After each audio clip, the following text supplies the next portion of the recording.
Hello, movie lovers. Welcome to the Does It Hold Up News. I'm Adam, and I'm going to be filling you in on some of the biggest news stories from film and television over the past week. As always, we're going to start with the box office and see what out on top over the past weekend. In first place is The Nun 2, with $14.5 million, a 55% drop from its debut weekend, but it's taken in $56.3 million so far. But this is what's expected with a big horror movie coming out pretty much any time of the year that's not Halloween, 55% right on average. In second place, new to the list, fighting very hard to take that first spot, is A Haunting in Venice, the newest Hercule Poirot murder mystery, taking in just under $14.3 million. Very tight race for that top spot, and I'm shocked The Nun 2 came out in first. In third place is The Equalizer 3 in its third week, with $7.2 million, a 40% drop, but it has taken in $73.6 million overall. In its second week, in fourth place, is My Big Fat Greek Wedding 3, with $4.76 million, a 53% drop. It's taken in $18.6 million so far. This is a huge decline for this franchise. I'm not sure if it's just because the movie took forever to come out, or nobody's interested in going to see it right now. I don't know what's going on. Maybe this is for an older audience who's going to see it and keep it in theaters and allow it to have legs. That's what I'm hoping for on this movie, because so far those numbers aren't looking very good. In fifth place is Barbie in its ninth week, taking in $3.8 million, a 33% drop, but it has made an astronomical $625.9 million, just under $626 million. It's by far the number one movie of the year, and it's still in the top 5 in its ninth week. It has not fallen out of the top 5 yet. This reminds me a lot of what happened with Top Gun Maverick last year, and if it keeps going at this pace and stays in that top 5, it has a chance of becoming one of the highest grossing movies of all time. In sixth place is Blue Beetle in its fifth week, with another $2.5 million, a 34% drop. It's only taken in $67.3 million so far, which is rather disappointing for a movie that is much better than other DC offerings as of late. And I'm going to tell you, if this one doesn't get to $100 million and doesn't pass up The Flash, there's a big problem, because The Flash was absolutely terrible, and this movie was relatively good. I'm just scared that people are a little nervous to go see this one because of the bad outings that DC has had so far this year. In seventh place in its second week is Jawan, with another $2.4 million, a 61% drop, and $12.1 million so far overall. In eighth place in its fourth week is Gran Turismo, with $2.3 million, a 32% drop, and it has gotten over the $60 million mark, so applause, I guess. In eighth place is Oppenheimer in its ninth week, with another $2 million, a 32% drop, and it has taken in $318.6 million so far. I doubt anyone saw this coming when this movie was announced late last year. And in 10th place is Teenage Mutant Ninja Turtles Mutant Mayhem in its seventh week, taking in another $2 million, just over $2 million, a 27% drop, and $114.1 million overall. Fantastic for a movie that I don't think anybody had high hopes for coming into it. Only one movie dropped out of the top 10 this week, and that was Bottoms after just 2 weeks in the top 10.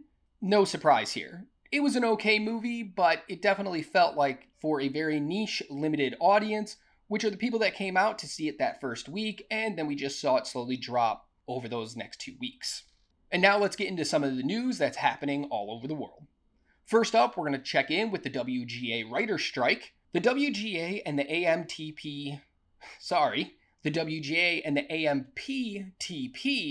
will resume talks today, the day that this video goes out, Wednesday, September 20th.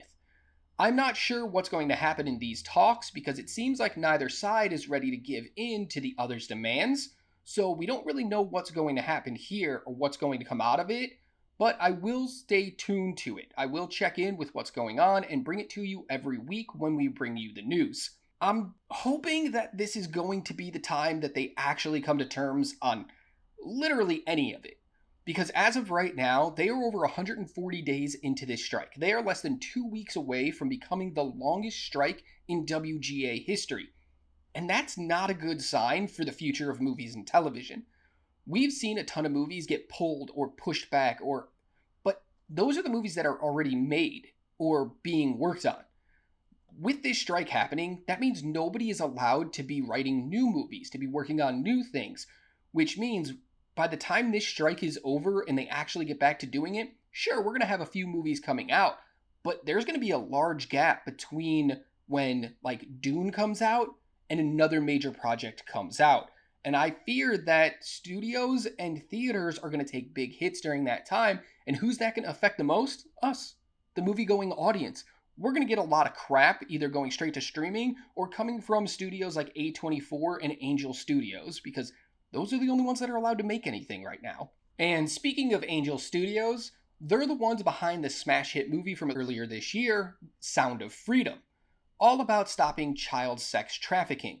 It was a huge movie, made $175 million on a very small budget, and the star Jim Caviezel played a man named Tim Ballard, a real-life man who started an organization to travel overseas to save children from that kind of life. Well, they are back in the news, and it's not for anything good. Tim Ballard is currently under investigation for sexual misconduct and coercion. 7 women have spoke out against him, and there's probably more still to come. They've alleged that he would bring them on missions overseas and force them to pretend to be his wife. And by doing so, he would manipulate them and coerce them into sharing a bed together, showering together, among many other things. He alleged that he did this because it was a way to convince the world that they were actually a couple of tourists on vacation. Seems like he went a little bit too far. He actually stepped down from the organization that he helped found, and now Angel Studios has been completely silent. They've been asked a few times for comments on this and what they're going to do about the Sound of Freedom going forward, and they have yet to speak up on everything that's happening. I'll follow along with that because I'm very interested to see if they're going to still release this movie for streaming, if they're going to pull it from VOD, what's going on with it, because I don't know if you really want to support Tim Ballard while he's going through this huge investigation. And the last story for today is all about John Wick. So, spoilers ahead for the John Wick franchise and specifically for John Wick 4. So if you haven't seen that movie yet, go ahead and skip past this story to the coming soon section of the news. You got 5 seconds. 5, 4, 3, 2, 1.